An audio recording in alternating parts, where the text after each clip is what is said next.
जो स्वीकार करना हो करिएगा। 11 अप्रैल के आसपास जामिया मिलिया इस्लामिया यूनिवर्सिटी दिल्ली की तरफ की वेबसाइट पर इंटरव्यू का शेड्यूल अपलोड कर दिया गया है। आप सभी जिनका भी एंट्रेंस क्वालिफाई हुआ है या फिर इंटरव्यू के लिए सिलेक्टेड हुए हैं इंटरव्यू कैटेगरी के आधार पर, सभी अपने इंटरव्यू की डेट को देख लेंगे और कमेंट करके मुझको भी बता देंगे कि आपका इंटरव्यू कौन सी डेट में है, किस डिपार्टमेंट में है और किस सब्जेक्ट का है। ठीक है, क्योंकि इस वीडियो में मैं आपको इंटरव्यू की डेट या शेड्यूल के विषय में नहीं बताने वाला हूं, केवल मैं आपको बताने वाला हूं आपके पीपीटी या सिनॉप्सिस या एसओपी को लेकर।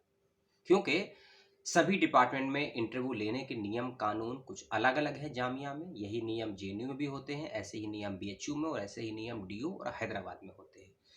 कॉमन नियम नहीं होते हैं, सभी जगह अलग अलग तरीके से इंटरव्यू लिया जाता है। तो उसी में से कुछ सवाल आए थे, गंभीर सवाल थे, और तो मुझे लगा कि इस विषय पर बातचीत आपसे करनी चाहिए। हो सकता है आपका भी यही सवाल हो या आप भी इस समस्या से गुजर रहे हो। तो अपने पूर्व के अनुभव जो भी मैंने पढ़ा है थोड़ा बहुत, मैं आपसे बातचीत करने वाला हूँ अगले 10 से 7-8 मिनट तक। तो मुझसे बने रहिएगा, ऐसा मैं नहीं कहूँगा। जितना आपके पास समय और जितनी समझ है उतना वीडियो देखिएगा, और वीडियो देखने के उपरांत या देखते वक्त कुछ सवाल आपके दिल के में, दिमाग में, लीवर में, किडनी में कहीं पैदा हो जाए, पूछ लीजिएगा। सबसे पहली बात कि लगभग 73 डिपार्टमेंट में पीएचडी के लिए एप्लीकेशन फॉर्म आए थे और सभी का लगभग रिजल्ट आ गया है, और लगभग 60 से 80% सब्जेक्ट का इंटरव्यू का शेड्यूल भी आ गया। जिनका नहीं आया है 1 से 2 दिन में उनका भी आ जाएगा, क्योंकि 16 या 17 अप्रैल से इंटरव्यू स्टार्ट है, इसकी जानकारी मिली है। लेकिन कुछ बातों को आपको ध्यान रखना है। पहली बात कि जो भी अपना रिजल्ट आप देखेंगे इंटरव्यू के शेड्यूल को लेकर जो आया है बाद में, उसमें कुछ चीज़ों को ध्यान से देखिएगा कि आपका जो रोल नंबर है, यानी कि जो एप्लीकेशन नंबर जो आपका था, वो किस कैटेगरी में है। आपका नाम मेन डिसिप्लिन में है या अलाइड डिसिप्लिन में है। आपका चयन एंट्रेंस क्वालिफाई कैटेगरी में हुआ है या फिर आपका चयन एग्जाम्प्टेड कैटेगरी में हुआ। ये 4 कैटेगरी हैं अलग अलग, इसको ध्यान से समझ लीजिए कि आपका चयन एडमिशन इंटरव्यू के लिए जो हुआ है एग्जाम्प्टेड में हुआ है या नॉन एग्जाम्प्टेड में हुआ है। ठीक है, यानी कि एंट्रेंस क्वालिफाई या फिर आपका मेन में हुआ है या फिर अलाइड डिसिप्लिन में हुआ है। इसको ध्यान, डिपार्टमेंट कह लीजिए, कह लीजिए, और उसको देखिएगा। और उसके सामने आपके इंटरव्यू की डेट और टाइमिंग भी लिखा होगा। कमेंट करके नहीं पूछेंगे, मैं ऐसा उम्मीद करता हूं कि मेरा इंटरव्यू का डेट और टाइमिंग क्या है, क्योंकि लिस्ट में साफ साफ क्लियर कट मेंशन है। लिस्ट का लिंक आपको वेबसाइट पर मिल जाएगा, पोर्टल का लिंक मैं आपको दे दूंगा डिस्क्रिप्शन बॉक्स में। ठीक है, सभी 17 सी डिपार्टमेंट का लिस्ट देना संभव नहीं था, समय बहुत ज़्यादा लगता, इतना समय नहीं है, ना ही मेरे पास और आपके पास तो बिल्कुल नहीं है। ठीक है, अब आते हैं वीडियो जो मुख्य उद्देश्य से बनाया गया, और ये सवाल कंटिन्यू आ रहा था कि इंटरव्यू के लिए एक वीडियो बना दीजिए थोड़ा सा। तो इस वीडियो में दोनों चीज़ कवर कर दूंगा आपकी, कि इंटरव्यू में कैसे कैसे क्वेश्चन आते हैं संभावित, और दूसरा पीपीटी के माध्यम से अपना इंटरव्यू कैसे प्रेजेंट करेंगे। क्योंकि सिनॉप्सिस को लेकर और एसओपी को लेकर वीडियो मैंने अलग से बनाया है, जिसका लिंक मैं आपको डिस्क्रिप्शन बॉक्स में दे दूंगा, उसको भी देख लीजिएगा। क्योंकि हो सकता है किसी डिपार्टमेंट में सिनॉप्सिस मांगा हो, किसी डिपार्टमेंट में पीपीटी मांगा हो, किसी डिपार्टमेंट में एसओपी मांगा हो, किसी डिपार्टमेंट में पीपीटी और प्रपोजल मांगा हो। तो 2 वीडियो बन चुके हैं, तीसरा वीडियो मूल रूप से पीपीटी को है, क्योंकि पीपीटी में बहुत कम लिखा जाता है, सबसे कम तो वैसे एसओपी में होता है, लेकिन पीपीटी में एसओपी से ज़्यादा और सिनॉप्सिस से कम लिखा जाता है। लेकिन कौन सी 5 या 7 स्लाइड आपको बनानी है कि आपका पीपीटी कवर हो जाए और आप इंटरव्यू को अच्छे से प्रेजेंट कर पाए। ध्यान से सुनिएगा, एक बार ही बताऊंगा, दोबारा देखना है, रिपीट करके वीडियो आपको देखना पड़ेगा। पहला आप स्लाइड बनाइएगा अपना इंट्रोडक्शन, जिसको हम फ्रंट पेज बोलते हैं। इसको बनाना मैंडेटरी होता है, इसका ध्यान रखिएगा, जिसमें आप अपना जो विषय है, टॉपिक है, उसको लिखेंगे सबसे ऊपर में। हिंदी और इंग्लिश दोनों भाषाओं में लिख देंगे। अगर मान लीजिए आपका विषय विभाग हिंदी ही है तो हिंदी में लिखिएगा, इंग्लिश में लिखने की ज़रूरत नहीं है। अगर उर्दू है तो उर्दू में लिखिएगा, लेकिन मोस्टली डिपार्टमेंट खासकर सोशल साइंस में और साइंस के अंदर, सोशल साइंस में दोनों में लिखा जाता है और साइंस में ओनली इंग्लिश में, और लैंग्वेज के उसी लैंग्वेज का ध्यान रखिएगा। अपना सब्जेक्ट लिखने के बाद में अपना क्या लिखेंगे, आप विभाग भी लिखेंगे डिटेल में, कौन से विभाग में है, अलाइड में है, मैंने वो पूरा लिखेंगे। उसके बाद जामिया का लोगो लगाएंगे। उसके बाद आप लिखेंगे कि आप शोधार्थी हैं, अपना नाम लिखेंगे, और 22 और 23 का आप इंटरव्यू दे रहे हैं, सेशन का 22 और 23 लिखेंगे। शोध निर्देशक तो कोई है नहीं आपके पास में अभी तो उसका नाम नहीं लिखना है, ना ही लिखना है, इसको छोड़ दीजिएगा। अपना रोल नंबर, रजिस्ट्रेशन नंबर जो भी होगा उसको मेंशन कर दीजिएगा, और सबसे नीचे फिर आपको पूरा यूनिवर्सिटी की डिटेल देनी है, यूनिवर्सिटी का नाम, उसका पिन कोड वगैरह वगैरह जो कुछ होता है उसको दे देना है। इस पेज को आप कलर या ब्लैक एंड व्हाइट कैसे भी बना सकते हैं, और पूरी पीपीटी को आप चाहे ब्लैक एंड व्हाइट में चाहे कलर में किसी भी तरीके से बनाइए, कोई दिक्कत की बात नहीं आती है। एक बात का नहीं, 3 बातों का ध्यान रखिएगा, चाहे आपका पहला पेज हो या आखिरी पेज हो। ज़्यादा कलरफुल फॉन्ट का यूज़ मत करिएगा, ज़्यादा कलरफुल फॉन्ट का यूज़ मत करिएगा, और अगर फिर भी किसी कलर का यूज़ करें तो ऐसे कलर का यूज़ करिएगा जो आंखों में ना चुभे, प्रेजेंट करते वक्त लाइट कलर हो सबसे बेटर है, ध्यान रखिएगा, कोई दिक्कत की बात नहीं आती है। दूसरी बात, जब अपना पीपीटी आप तैयार करेंगे तो इन चीज़ों से बचिएगा कि आपकी पीपीटी में ज़्यादा फोटोग्राफ, ज़्यादा डेटा, ज़्यादा ग्राफ या टेबल ना हो। ये खासकर मैं उन बच्चों के लिए कह रहा हूँ जो खासकर स्टैटिक्स के हैं, इकोनॉमिक्स के हैं, एजुकेशन के हैं, या फिर सोशल वर्क के फील्ड के हैं। ये बच्चों को, क्योंकि इनका आप लोगों का काम ही होता है, क्योंकि क्वांटिटेटिव रिसर्च करते हैं आप लोग, ठीक है, क्वालिटी कम होती है, क्वांटिटिव होती है या फिर कंपैरेटिव होती है। और कंपैरेटिव रिसर्च को एक्सप्लेन करने के लिए चाहे आपका पीपीटी हो या प्रपोजल हो या एसओपी हो, उसमें आप डेटा का, ग्राफ का ज़्यादा यूज़ करते हैं, लेकिन पीपीटी में इसका यूज़ नहीं करना, क्योंकि आपका ये इंटरव्यू एडमिशन के लिए है। अगर आपका डीआरएस होता या बीआरएस होता after PhD, after course work के बाद में, तब आप अपने प्रपोजल या पीपीटी में इन चीज़ों का यूज़ कर सकते थे, ग्राफ का, फोटोग्राफ का, टेबल्स का। लेकिन अभी आपको ग्राफ, फोटोग्राफ, टेबल्स का से बचना है, पीपीटी में इसका ध्यान रखना है, ठीक है। ये हो गई 3 बातों का विशेष रूप से आपको ध्यान रखना है, ध्यान रखिएगा विशेष रूप से। अब आते हैं, फ्रंट पेज आपका बन गया है, अब आते हैं मुख्य पेज पर और पहली स्लाइड पे। पहली स्लाइड में आपको अपने जो टॉपिक है रिसर्च का, उसका इंट्रोडक्शन देना है, उसकी प्रस्तावना को देना है, हेडिंग डालना है, हिंदी में लिख सकते हैं प्रस्तावना लिख दीजिए या भूमिका लिख दीजिए, इंग्लिश में चाहे इंट्रोडक्शन लिख दीजिए। कम से कम ध्यान रखिएगा इन बातों को, आपका रिसर्च किस दायरे में होने वाला है, आप रिसर्च कैसे करेंगे, और आपके रिसर्च का क्षेत्रफल क्या होगा, सीमाएं क्या होंगी। इन 3-4 सवालों के जवाब आपको अपने इंट्रोडक्शन वाले पेज में देने हैं या फिर स्लाइड में देने हैं। ध्यान रखिएगा, मुश्किल से मुश्किल 7-5 स्लाइड, 10 स्लाइड तो इनफ हो जाती हैं, 10 लाइनें तो इनफ हो जाती हैं, इतना नहीं लिखा जाता पीपीटी में। पीपीटी में बहुत कम लिखा जाता है, ध्यान रखिए, बहुत कम, मतलब मान के चलिए 500 शब्दों से भी कम आपका पीपीटी में लिखा जाएगा, 500 शब्दों से भी कम, ठीक है। लिखना कम है, एक्सप्लेन ज़्यादा करना है, टू द पॉइंट आपको लिखना है, या फिर इतना भी कर, अगर आप में थोड़ा क्या बोलते हैं एक स्मार्टनेस है, तो लेंथी पॉइंट को भी कम से कम शब्दों में लिखने की कला डेवलप कीजिए, खासकर ये संस्कृत के बच्चों में या फिलॉसफी के बच्चों में बेहतरीन देखी गई है, ठीक है ना। तो पहले पेज में स्लाइड में अपना इंट्रोडक्शन यानी कि प्रस्तावना लिखेंगे, आपके शोध का विषय भी उसमें होना चाहिए, शोध का क्षेत्र भी उसमें होना चाहिए, आप कैसे काम करेंगे, क्या आपकी पूरी प्रविधि क्या रहेगी, पूरा प्रारूप क्या, इसका इन शॉर्ट में आपको वहाँ इंट्रोडक्शन देना है, ठीक है, यानी कि आपको समस्या का इसमें बतलाना है।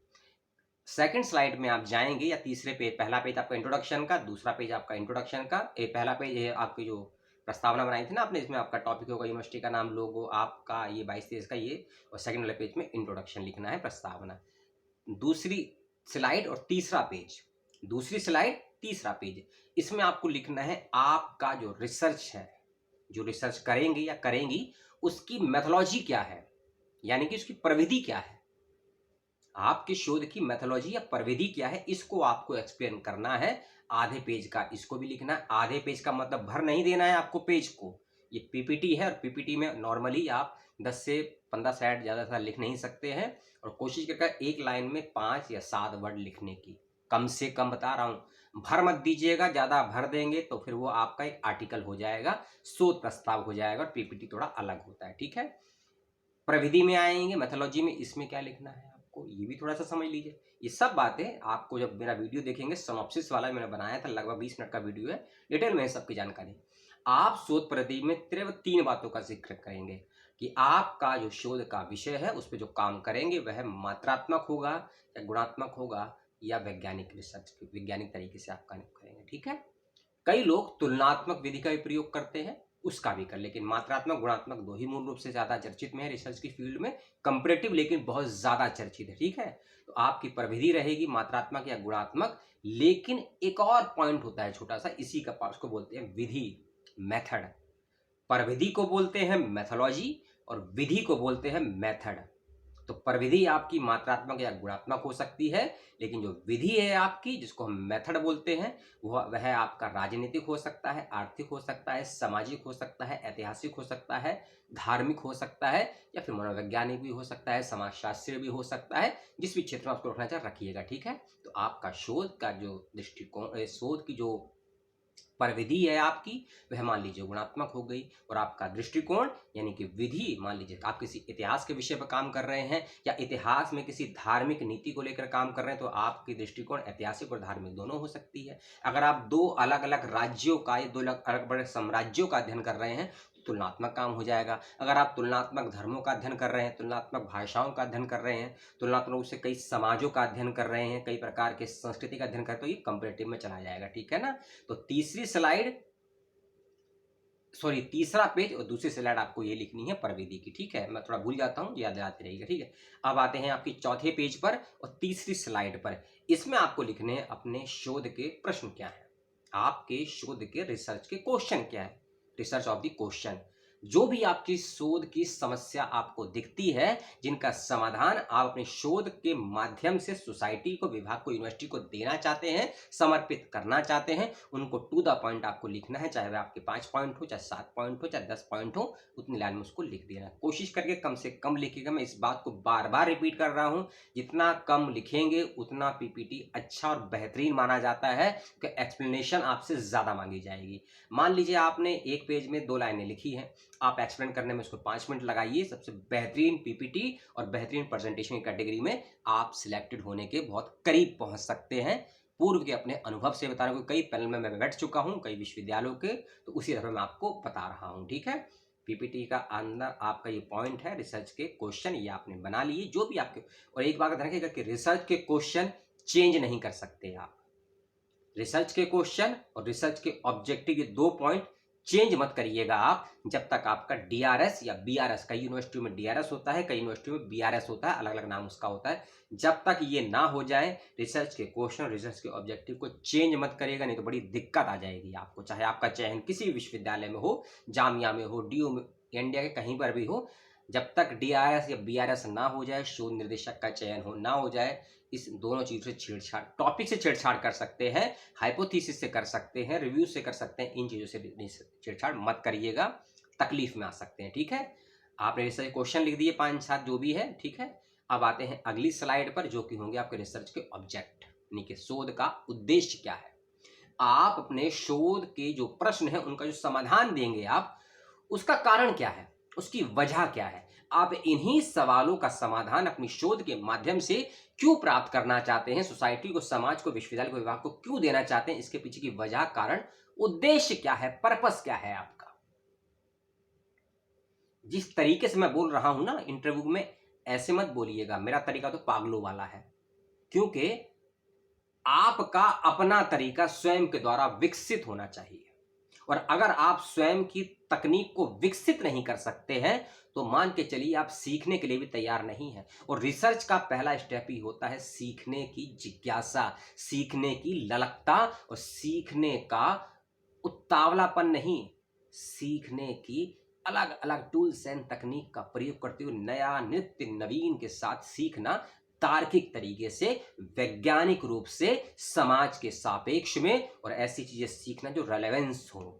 क्योंकि एक क्वेश्चन फौरन नहीं हर इंटरव्यू में पूछा जाता है कि आपके शोध के इस विषय का रेलेवेंस क्या है।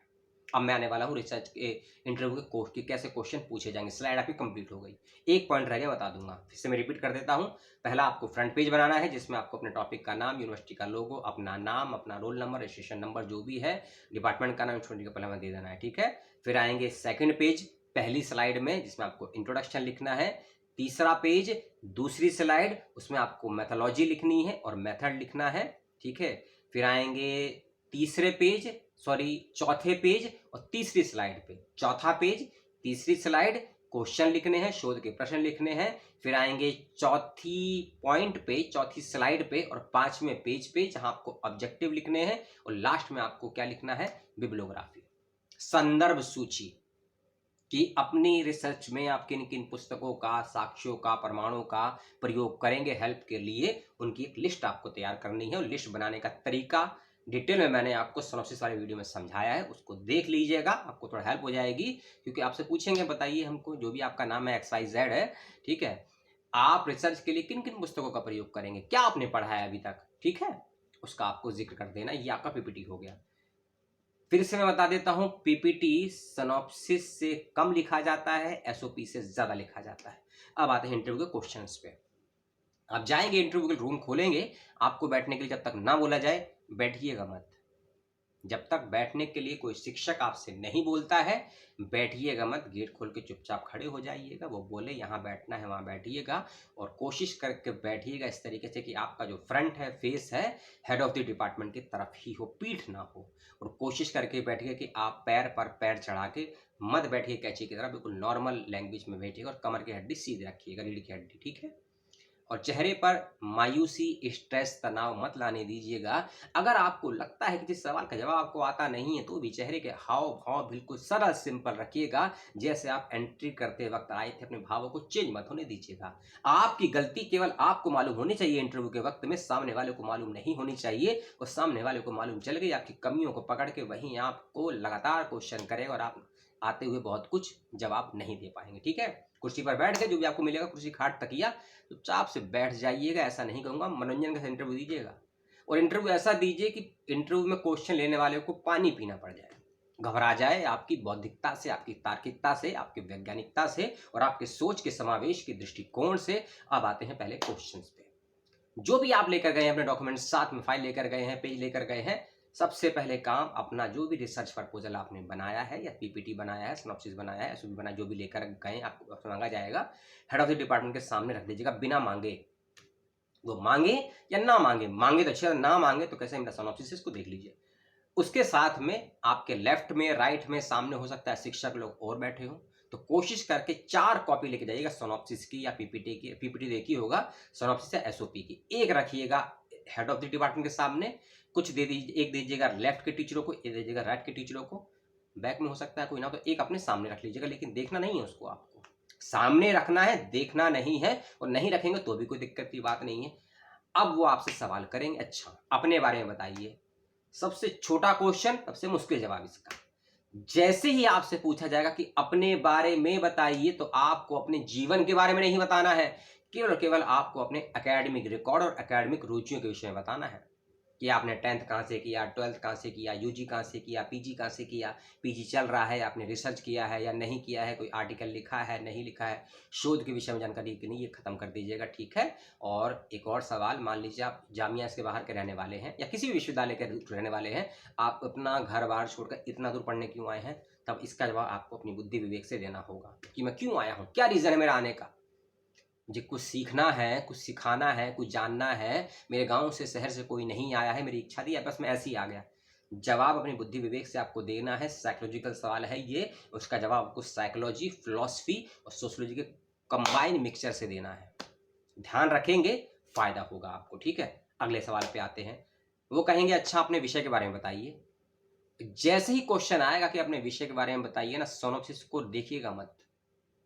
और जैसे ही आपसे क्वेश्चन किया अपने शोध के विषय में बताइए और आपने वैसे ही सिनॉप्सिस खोलकर देखा, मान के चलिए आपका सिलेक्शन नहीं होगा, क्योंकि शिक्षक को ये मालूम चल जाएगा आभास में कि जिस बच्चे को अभी तक अपने शोध के विषय का ही स्मरण नहीं है, याद नहीं है, टॉपिक देख कर बोल रहा है, पढ़ कर बोल रहा है, बोल रही है, वो रिसर्च क्या करेगा। इसीलिए मैंने कहा कि सिनॉप्सिस लेकर जाइए, सामने की देखना नहीं है आपको, क्योंकि आपको सामने वाले के दिमाग से खेलना है, उसकी बुद्धि को चैलेंज करना है, उसकी बुद्धि को भ्रम में डालना है कि आप क्या जानते हैं, ये उसको मालूम नहीं होना चाहिए। आप क्या जताना, बतलाना, समझाना चाहते हैं, ये आपके हाथ में होना चाहिए, ठीक है। ये आपसे हो गया, आपसे टॉपिक पूछ लिया, फिर कहेंगे अपने टॉपिक के बारे में बताइए, बता दीजिए टॉपिक के बारे में कि आप इस विषय पर काम क्यों करना चाहते हैं, क्या कारण है, क्या वजह है। फिर एक आएगी हाइपोथेसिस, ये बताइए कि आपने इस विषय का चयन क्यों किया, क्या कारण था। आपने पहले कहीं सुना था इस घटना के विषय में, कहीं पढ़ा था, आपकी जिज्ञासा थी, या पहले काम हो चुका था, कुछ नया काम करना चाहते थे। ये सब बातें वहाँ एक्सप्लेन करिएगा। और जैसी अपनी बातों को आप एक्सप्लेन कर रहे होंगे ना, हो सकता है लेफ्ट से, राइट से, फटाक से कोई शिक्षक आपसे सवाल पूछ दे, जवाब सामने वाले टीचर को या किसी भी टीचर को मान लीजिए सवाल का जवाब दे रहे होंगे या दे रही होंगी, तो हो सकता है आपके बैक से, फ्रंट से, लेफ्ट से, राइट से, या आपके मन से कुछ सवाल पूछ दो और आपको जवाब देना पड़ेगा।